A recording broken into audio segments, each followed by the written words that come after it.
ಇತಿಹಾಸದಲ್ಲಿ ಮೊದಲು ಒಬ್ಬರು ಮುಖ್ಯಮಂತ್ರಿ ಅರೆಸ್ಟ್ ಆಗಿರೋದು, ಅದು ಕೂಡ ತಾವು ಅಧಿಕಾರದಲ್ಲಿ ಇದ್ದಾಗಲೇ ಅರೆಸ್ಟ್ ಆಗಿರೋದು. ದೆಹಲಿ ಸಿಎಂ ಅರವಿಂದ್ ಕೇಜ್ರಿವಾಲ್ಗೆ ಮತ್ತೆ ಸಂಕಷ್ಟ ಎದುರಾಗಿದೆ.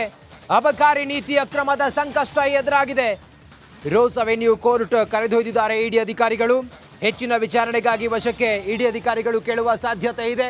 ಕೇಜ್ರಿವಾಲ್ಗೆ ಈಗ ಸಂಕಷ್ಟ ಎದುರಾಗಿದೆ. ಅಬಕಾರಿ ನೀತಿ ಅಕ್ರಮದ ಸಂಕಷ್ಟ. ಕೇಜ್ರಿವಾಲ್ ಅರ್ಜಿಯನ್ನು ತುರ್ತು ವಿಚಾರಣೆಗೆ ಸುಪ್ರೀಂ ಕೋರ್ಟ್ ಒಪ್ಪಿಗೆಯನ್ನು ಕೊಟ್ಟಿದೆ. ಅರವಿಂದ್ ಕೇಜ್ರಿವಾಲ್ ಅವರನ್ನು ಇಡಿ ಅಧಿಕಾರಿಗಳು ನಿನ್ನೆ ರಾತ್ರಿನೇ ಬಂಧಿಸಿದ್ರು. ಇಡಿ ಕ್ರಮವನ್ನು ಪ್ರಶ್ನಿಸಿ ಸುಪ್ರೀಂ ಕೋರ್ಟ್ಗೆ ಕೇಜ್ರಿವಾಲ್ ಅರ್ಜಿಯನ್ನು ಸಲ್ಲಿಸಿದ್ರು. ಅರ್ಜಿಯ ವಿಚಾರಣೆ ಮಾಡುವುದಾಗಿ ಸುಪ್ರೀಂ ಕೋರ್ಟ್ ಈಗ ಹೇಳಿದೆ. ಇಂದು ವಿಶೇಷ ಕೋರ್ಟ್ಗೆ ಅರವಿಂದ್ ಕೇಜ್ರಿವಾಲ್ ಅವರು ಹಾಜರಾಗ್ತಾರೆ. ಇಡಿ ಕಚೇರಿಯಲ್ಲೇ ತಡರಾತ್ರಿವರೆಗೂ ಕೂಡ ವಿಚಾರಣೆಯನ್ನು ಅಧಿಕಾರಿಗಳು ನಡೆಸಿದ್ರು.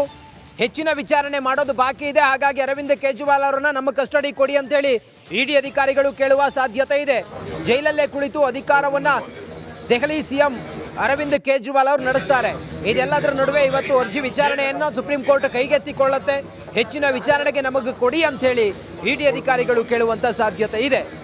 ಮತ್ತೊಂದು ಕಡೆಯಲ್ಲಿ ಅರವಿಂದ್ ಕೇಜ್ರಿವಾಲ್ ಅವರು ನೋಡಿ, ದೇಶದ ಇತಿಹಾಸದಲ್ಲಿ ಇದೇ ಮೊದಲ ಬಾರಿಗೆ ಒಬ್ಬರು ಅಧಿಕಾರದಲ್ಲಿರುವಂಥ ಮುಖ್ಯಮಂತ್ರಿ ಅರೆಸ್ಟ್ ಆಗಿರೋದು.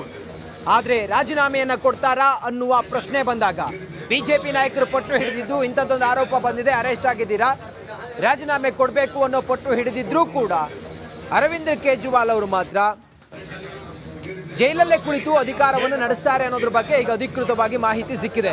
ಸಿಎಂ ಸ್ಥಾನಕ್ಕೆ ರಾಜೀನಾಮೆ ನೀಡದಿರಲು ತೀರ್ಮಾನವನ್ನು ಮಾಡಿದ್ದಾರೆ. ಆಪ್ ನಾಯಕರಿಗೆ ಈ ಮುಂಚೆಯೇ ಬಂಧನದ ಸುಳಿವಿತ್ತು.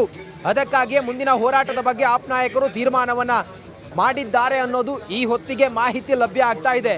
ದೆಹಲಿಯ ಸಿಎಂ ಅರವಿಂದ್ ಕೇಜ್ರಿವಾಲ್ ಅಬಕಾರಿ ನೀತಿ ಸಂಕಷ್ಟ ಎದುರಾಗಿದೆ. ದೆಹಲಿಯಲ್ಲಿ ಅಕ್ರಮವಾಗಿ ಇವರು ಅಬಕಾರಿ ಲೈಸೆನ್ಸ್ಗಳನ್ನು ಕೊಟ್ಟಿದ್ದಾರೆ ಅನ್ನೋ ಕಾರಣಕ್ಕೋಸ್ಕರ, ಫೇವರ್ ಮಾಡಿದ್ದಾರೆ ಅನ್ನೋ ಕಾರಣಕ್ಕೋಸ್ಕರ ಇವರ ಕ್ಯಾಬಿನೆಟ್ನ ಮನೀಶ್ ಸಿಸೋಡಿಯಾ ಸೇರಿದಂತೆ ಕೆಲ ನಾಯಕರು, ಹಾಗೆ ಈಗ ಇವರನ್ನು ಕೂಡ ಇಡಿ ಅಧಿಕಾರಿಗಳು ಅರೆಸ್ಟ್ ಮಾಡಿದ್ದಾರೆ. ಸದ್ಯಕ್ಕಂತೂ ಈ ಪ್ರಕರಣದಲ್ಲಿ ಒಂದು ರೀತಿಯಲ್ಲಿ ದೊಡ್ಡ ಮಟ್ಟದಲ್ಲಿ ಈಗ ಚರ್ಚೆ ಕಾರಣ ಆಗಿದೆ. ಮತ್ತೊಂದು ಕಡೆಯಲ್ಲಿ ರಾಜೀನಾಮೆಯನ್ನು ಕೊಡೋದಕ್ಕೆ ತೀರ್ಮಾನ ಮಾಡಿಲ್ವಂತೆ ಆಪ್ ನಾಯಕರು. ಜೈಲಿನಲ್ಲೇ ಕುಳಿತು ಅಧಿಕಾರವನ್ನು, ಅಂದರೆ ಮುಖ್ಯಮಂತ್ರಿಯಾಗಿ ಏನೇನು ರೂಲ್ ಮಾಡಬೇಕು, ಮತ್ತೊಂದು ಆಡಳಿತ ಮಾಡೋದ್ರ ಬಗ್ಗೆಯೂ ಕೂಡ ತೀರ್ಮಾನ ಆಗಿದೆಯಂತೆ. ಅರೆಸ್ಟ್ ಆಗ್ತಾರೆ ಅನ್ನುವ ಮುನ್ಸೂಚನೆ ಆಪ್ ನಾಯಕರಿಗೆ ಮೊದಲೇ ಇತ್ತು ಅನ್ನೋದ್ರ ಬಗ್ಗೆಯೂ ಕೂಡ ಈಗ ಡೀಟೇಲ್ ಸಿಕ್ಕಿದೆ.